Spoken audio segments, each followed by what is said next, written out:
اللہ العظیم وصدق رسولہ النبی الکریم۔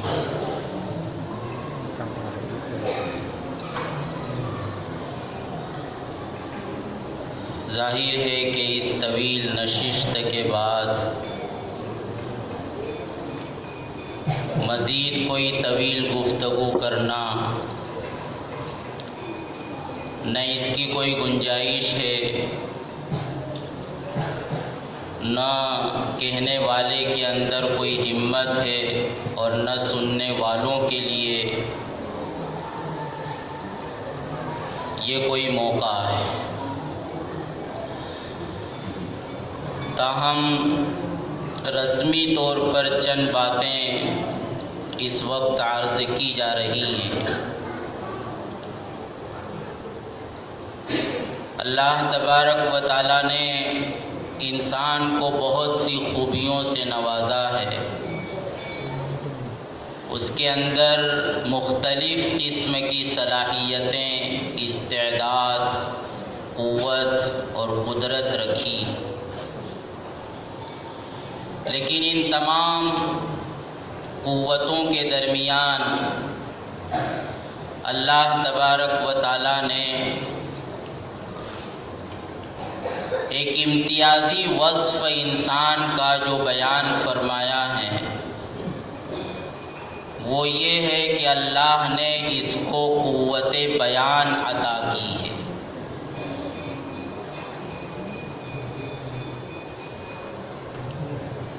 اور یہی صفت انسان کو دیگر حیوانات سے ممتاز کرتی ہے، اور اسی لیے جب فلاسفہ اور مناطقہ نے انسان اور حیوان کے درمیان ایک حد امتیاز کو قائم کرنے کی کوشش کی تو انسان کی تمام خوبیوں اور صلاحیتوں کے درمیان ان کی اگر نظر پڑی تو اسی صفت پر نظر پڑی کہ انسان کو حیوان سے ممتاز کرنے والی جو ایک اہم خوبی ہے اور صفت ہے وہ ہے قوت بیان۔ اسی لیے مناطقہ اور فلاسفہ کے یہاں انسان کو جب ڈیفائن کیا جاتا ہے، اس کی تعریف بیان کی جاتی تو کہا جاتا ہے کہ انسان حیوان ناطق کا نام۔ نطق میں جہاں نطق معنوی یعنی ادراک کی صلاحیت داخل ہے تو وہیں نطق میں نطق ظاہری یعنی قوت گویائی بھی داخل ہے۔ یہ دونوں ہی چیزیں ایک انسان کو حیوان سے ممتاز کرتی ہیں، ورنہ اس کے علاوہ اور بھی صفات ہیں، خصوصیات ہیں، خوبیاں ہیں، لیکن وہ تمام جانوروں کے درمیان بھی ہے اور انسانوں کے درمیان بھی پائی جاتی ہے۔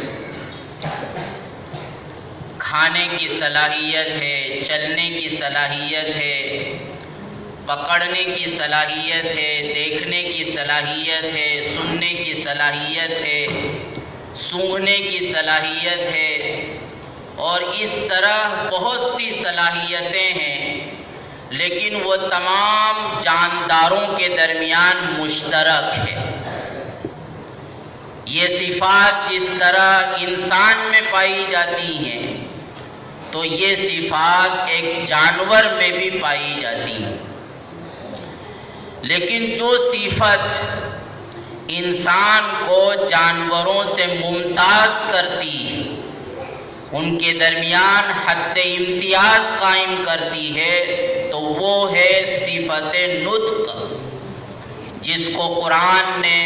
بیان کے لفظ سے ذکر کیا ہے۔ بیان کا مطلب ہوتا ہے کسی چیز کو واضح کرنا، جو طلبہ عربی اول میں یا عربی دوم میں ہیں وہ جانتے ہیں کہ بان یبینو جب باب ضرب یضربو سے استعمال ہوتا ہے تو اس کا معنی ہوتا ہے ایک چیز کو دوسری چیز سے جدا کرنا، واضح کرنا۔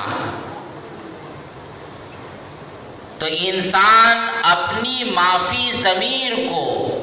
ایسے واضح انداز میں بیان کرنے کی صلاحیت رکھتا ہے جو صلاحیت دیگر جانوروں میں نہیں پائی جاتی۔ نفس سے بولنا یہ تو تمام جانداروں کی خصوصیت ہے۔ جانور بھی بولتے ہیں، چرندے بھی بولتے ہیں، پرندے بھی بولتے ہیں، اور جتنے بھی وحشی جانور ہیں وہ بھی بولتے ہیں، لیکن ان کا بولنا ایسا نہیں ہوتا کہ جو دوسرے کو واضح طور پر سمجھ میں آ سکے۔ بکری کو اگر بھوک لگتی ہے تب بھی وہ میں کرتی ہے، اس کو کوئی درد ہوتا ہے، تکلیف ہوتی ہے، پیاس لگتی ہے، اندرونی یا ظاہری کوئی درد ہوتا ہے تو تمام صورتوں میں اس کی ایک ہی آواز ہے۔ لیکن اس کے مقابلے میں ایک انسان ہے کہ وہ اپنے احساسات کو، اپنے جذبات کو، اپنے خیالات کو، اپنے دل کی امنگوں کو، اپنے دل کی تمناؤں کو، اپنے ارادوں کو ایسے واضح انداز میں بیان کر دیتا ہے کہ سامنے والا سمجھ جاتا ہے۔ تو یہ خوبی انسان کے اندر اللہ تبارک و تعالیٰ نے ودیعت فرمائی ہے، اور اس خوبی اور اس صلاحیت کا تذکرہ اللہ تبارک و تعالیٰ نے بطور امتنان کے، ایک احسان جتلانے کے طور پر اللہ نے فرمایا۔ لیکن انسان کے اندر جتنی بھی باطنی صلاحیتیں ہیں، خوبیاں ہیں، ان کا معاملہ یہ ہے کہ اگر انسان اس کو برتنے کا سلیقہ سیکھتا ہے، اس کو استعمال کرتا رہتا ہے، تو اس کے نتیجے میں اس کی طبیعت میں اللہ کی طرف سے جو صلاحیتیں ودیعت کی گئی ہیں وہ باقی بھی رہتی ہیں، اور ان کے اندر نکھار بھی پیدا ہوتا ہے۔ ورنہ اگر ان صلاحیتوں کو اور ان استعدادوں کو انسان استعمال کرنا چھوڑ دے تو نکھار تو نہیں پیدا ہوگا، بلکہ آہستہ آہستہ اور بتدریج یہ صلاحیتیں انسان کے اندر سے ختم ہو جاتی ہیں۔ مثال کے طور پر انسان کا ہاتھ ہے کہ اس کے اندر پکڑنے کی صلاحیت ہے، وہ طاقت رکھتا ہے کہ بوجھ کو اٹھا سکے، لیکن اگر کوئی انسان اس ہاتھ کو استعمال کرنا چھوڑ دے اور چند دن تک اس ہاتھ کو وہ حرکت ہی نہ دے تو ظاہر ہے کہ پھر یہ ہاتھ اپنا کام کرنا بھی چھوڑ دے گا، ہاتھ شل ہو جائے گا۔ پیروں کے اندر اللہ تبارک و تعالیٰ نے چلنے کی صلاحیت رکھی، لیکن کوئی انسان چند دن تک ایک مقام پر بیٹھا رہے اور اپنے پیروں کو استعمال نہ کرے تو چند دن کے بعد اگر اس کو اپنے پیروں پر کھڑا کیا جائے گا تو اس کے لیے کھڑا ہونا دشوار ہو جائے گا، اس کو دو آدمیوں کے سہارے کی ضرورت پڑے گی، کیونکہ اس نے اپنی اس صلاحیت کو، استعداد کو، قوت و قدرت کو استعمال نہیں کیا۔ تو یہ تمام فطری اور طبعی صلاحیتوں کا یہی معاملہ ہے۔ تو یہی معاملہ انسان کی قوت بیان کا ہے، قوت گویائی کا ہے، قوت قوت نطق کا ہے کہ فی نفسی ہی فطری طور پر، خلقی طور پر اللہ تبارک و تعالیٰ نے اس کے اندر یہ صلاحیت رکھی ہے کہ وہ اپنی معافی ضمیر کو، اپنے دل کی بات کو، اپنے خیالات و جذبات کو اپنی زبان کے ذریعے واضح انداز میں بیان کر دیتا ہے۔ لیکن جتنی اس صلاحیت کو استعمال کیا جائے گا اتنا ہی اس صلاحیت کے اندر نکھار پیدا ہوگا۔ ہمارے مدارس میں جو انجمن کا سلسلہ ہے،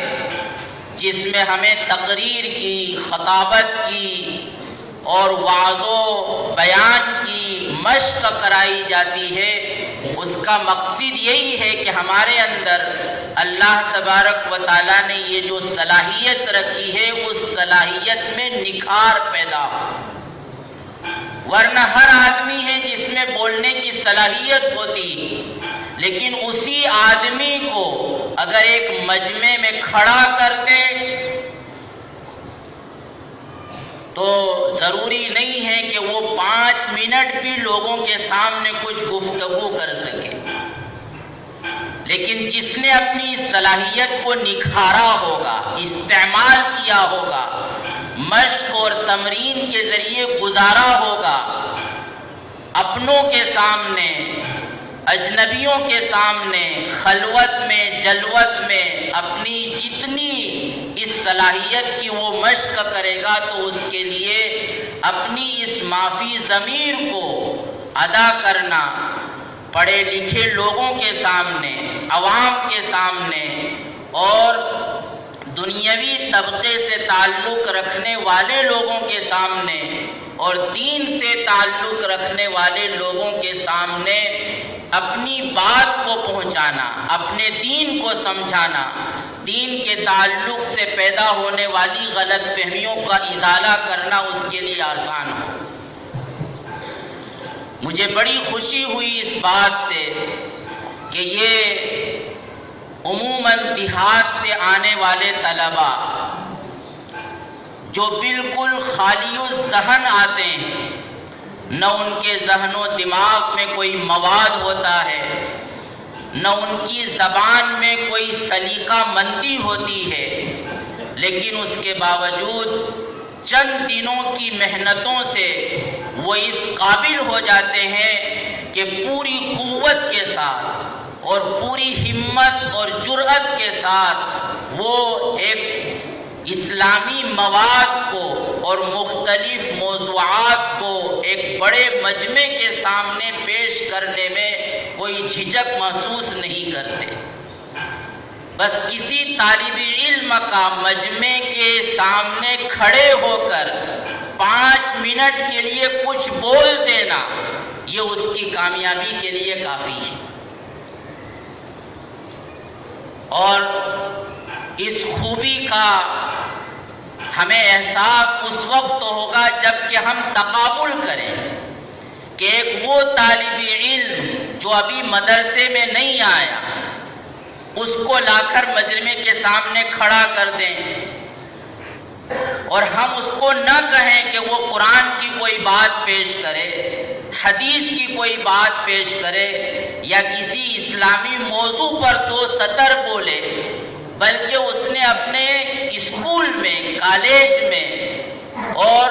یونیورسٹی میں جو کچھ پڑھا ہے وہ پیش کر دے، تو میں نہیں سمجھتا کہ اس کے لیے 5 منٹ کسی مجمع کے سامنے بولنا اتنا آسان ہوگا جتنی آسانی کے ساتھ ہمارے مدارس کے طلباء پوری قوت اور جواں مردی کے ساتھ اپنے اسلامی مواد کو بڑے سے بڑے مجمع کے سامنے پیش کر دیتے ہیں۔ ورنہ آسان نہیں ہے کہ مجمع کے سامنے آدمی کھڑا ہو اور بغیر پسینہ نکلے 2 منٹ کے لیے بغیر لڑ کھڑائے وہ اپنی کچھ گفتگو لوگوں کے سامنے پیش کر سکے۔ اس لیے تمام ہی طلباء انتہائی مبارکبادی کے لائق ہیں اور ان طلباء کے پیچھے مسلسل جو اساتذہ نے محنتیں کی وہ بھی انتہائی مبارکبادی کے لائق ہیں۔ اللہ تعالیٰ ہمارے ان اساتذہ کی محنتوں کو قبول فرمائے اور طلباء کے پیچھے جو کچھ بھی محنتیں کی گئیں اپنی بارگاہ سے اللہ تبارک و تعالیٰ دنیا اور آخرت میں ان کو بہترین بدلہ نصیب فرمائے۔ اس قوت بیان کے لیے ہمیں سب سے پہلے جس چیز کی ضرورت ہوتی ہے وہ الفاظ کی ضرورت ہوتی ہے۔ ظاہر ہے کہ ہم اپنے دل کی کوئی بھی بات جب سامنے والے کے سامنے پیش کریں گے، کسی کے سامنے پیش کریں گے تو اس کے لیے ہمیں الفاظ کی ضرورت ہوگی، اور الفاظ کے بعد اس مواد کی ضرورت ہوگی جو مواد ہمیں لوگوں کے سامنے دین کے تعلق سے پیش کرنا ہے۔ ان دونوں کے لیے ہم اپنے اساتذہ کی رہنمائی میں کتابوں کا مطالعہ کریں۔ الفاظ کے لیے اردو ادب کی کتابوں کا مطالعہ یہ ہمارے طلباء کے لیے انتہائی ضروری ہے۔ جتنا زیادہ ہم اردو ادب کا مطالعہ کریں گے اتنا ہی زیادہ ہمارے پاس الفاظ کا، تعبیرات کا اور محاورات کا ذخیرہ ہوگا، اور الفاظ کا انتخاب، تعبیرات کا انتخاب اور محاورات کا انتخاب یہ موقع کے لحاظ سے ہونا چاہیے۔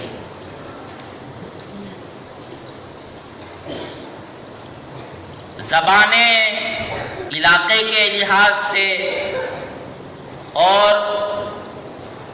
زمانے کے لحاظ سے بدلتی رہتی ہیں۔ ایک زمانہ تھا کہ جب لوگ اقبال کی شاعری کو سمجھتے تھے، اور ایک زمانہ تھا کہ جب لوگ مولانا ابوالکلام آزاد کی تقریروں کو سن کر متاثر ہوتے تھے اور لوگوں میں ایک انقلاب برپا ہو جایا کرتا تھا۔ ایک زمانہ تھا علامہ عبدالماجد دریابادی کے ادب کا، شبلی نعمانی کا، لیکن زمانے کے گزرنے کے ساتھ یہ سب ادب وہ ختم ہو چکے، اور اب اگر ہم مولانا ابوالکلام آزاد کی زبان میں گفتگو کریں تو ظاہر ہے کہ ہمارے مخاطب ہماری بات کو سمجھ نہیں پائیں گے۔ اس زمانے کا جو اسلوب ہے وہ بالکل سادہ اسلوب ہے، جس اسلوب کو اگر ہم سمجھنا چاہیں تحریر میں، تقریر میں، تو ہمارے اکابر میں حضرت شیخ الاسلام علامہ مفتی تقی عثمانی دامت برکاتہم کی تحریرات ہیں اور ان کے بیانات ہیں، کہ ایک سادہ اسلوب ہے، لیکن سادہ اسلوب ہونے کے ساتھ ساتھ اس میں ادب کی چاشنی بھی اور اس میں موجودہ محاورات کا استعمال بھی ہے، اور فصاحت اسی کا نام ہے۔ فصاحت اس کا نام نہیں ہے کہ ہم مشکل سے مشکل الفاظ کا استعمال کریں اور ایسی زبان کا استعمال کریں کہ سامنے بیٹھا ہوا مخاطب یہ سمجھے کہ یہ کوئی عربی بول رہا ہے یا فارسی بول رہا ہے، بلکہ فصاحت نام ہی ایسی گفتگو کا ہے کہ جو واضح ہو، صاف شفاف ہو، کہ جس کے کان میں بھی وہ آواز پڑ رہی ہو وہ گفتگو کو سننے کے ساتھ سمجھ جائے کہ یہ متکلم، یہ مقرر، یہ بیان کرنے والا آخر کیا کہہ رہا ہے۔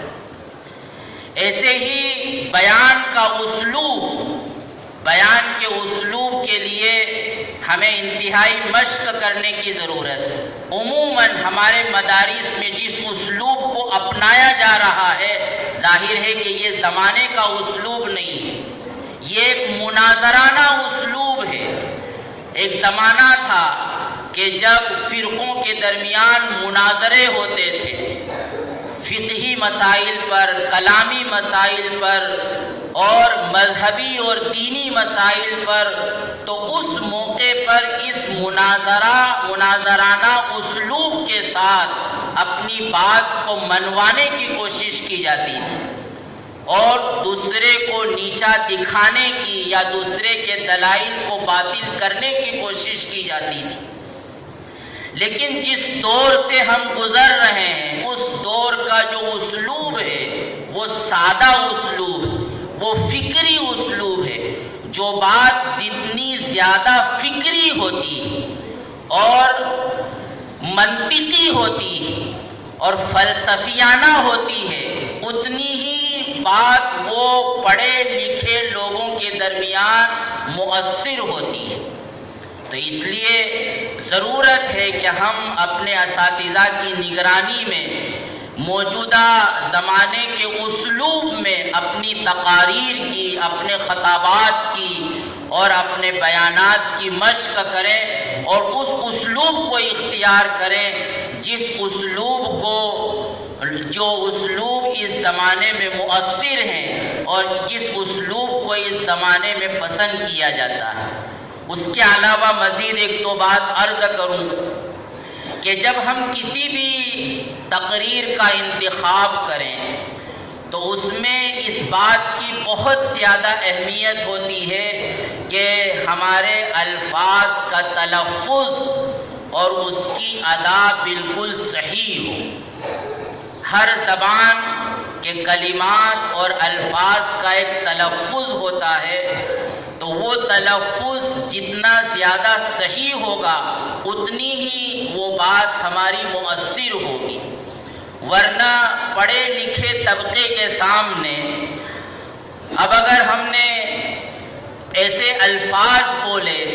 کہ جن الفاظ کا ہم نے تلفظ ہی صحیح نہیں کیا ہوگا تو اس صورت میں ہماری وہ تقریر مؤثر نہیں ہوگی۔ میں نے جو نوٹ کیا کہ ہمارے طلباء نے بہت سے ایسے کلمات ہیں جن میں غلطیاں کی، کچھ الفاظ میں نے نوٹ کیے۔ مثلا ہمیں یہ دیکھنا چاہیے لغت اٹھا کر کہ لفظ شجاعت صحیح ہے یا شجاعت صحیح ہے، یعنی شین کے اوپر پیش ہے یا شین کے اوپر فتحہ ہے، زبر۔ اسی طرح عموماً ہمارے علماء اور طلباء جب کسی عیب کی تعبیر کے لیے ایک لفظ بولتے ہیں تو کہتے ہیں کہ اس میں یہ نقص ہے، تو نقص پر نون پر پیش ہے یا یہ نقص ہے اور نون پر فتحہ یہ صحیح ہے، اس کی ہمیں تحقیق کرنا چاہیے۔ اسی طرح تیرنا، ہماری جو دیہاتی زبان ہے یا جن دیہاتوں سے ہم آتے ہیں تو تالاب میں تیرنا، ندی میں تیرنا، لیکن ظاہر ہے کہ جب ایک دینی درسگاہ میں اور ایک علمی اسٹیج سے ہم گفتگو کر رہے ہوں تو اس وقت ہماری زبان علمی ہونا چاہیے، دینی ہونا چاہیے، ادبی ہونا چاہیے۔ پھر ہم اس کی اپنی اس دیہات کی اور گھر کی زبان کو استعمال نہ کریں کہ ندی میں تیر رہا ہے، تو تیرنا نہیں ہوتا۔ اردو ادب کا جو صحیح لفظ ہے وہ تیرنا ہے، یعنی یائے لین کے ساتھ یہ لفظ بولا جاتا ہے، تیرنا یہ لفظ نہیں بولا جاتا۔ اسی طرح مساوات، مساوات میم پر فتحہ نہیں، مساوات عربی زبان کا لفظ ہے۔ جو طلباء عربی اول سے یا عربی دوم سے تعلق رکھتے ہیں انہیں معلوم ہونا چاہیے کہ یہ باب مفاعلہ کا مصدر ہے